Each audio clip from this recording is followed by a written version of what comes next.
हल्ल्याच्या भीतीने पाकिस्तानची झोप उडाली। मध्यरात्री पत्रकार परिषद।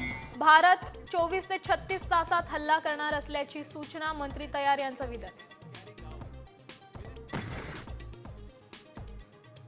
सिंधूचं पाणी रोखल्यामुळे पाकिस्तानचा संताप। भारताला जशास तसं प्रत्युत्तर देणार। परराष्ट्र मंत्री इशाक डार यांची पोकळ धमकी।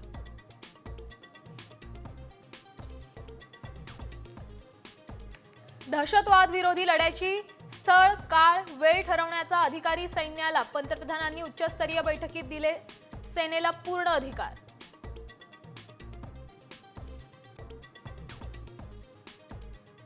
पहलगाम दहशतवादी हल्ल्यानंतर केंद्र सरकार ॲक्शन मोडवर। कॅबिनेट सुरक्षा समितीसह पंतप्रधान मोदी आज घेणार 4 बैठका। पहलगामच्या गुन्हेगारांवर हल्ला करण्यासाठी ब्ल्यूप्रिंट तयार केली जाणार।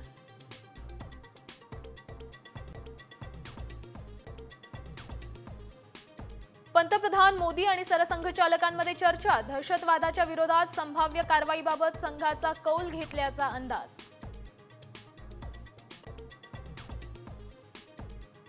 हल्ल्यानंतर 24 तासात पाकिस्तानला धडा शिकवायला हवा होता। संजय राऊतांचा हल्लाबोल।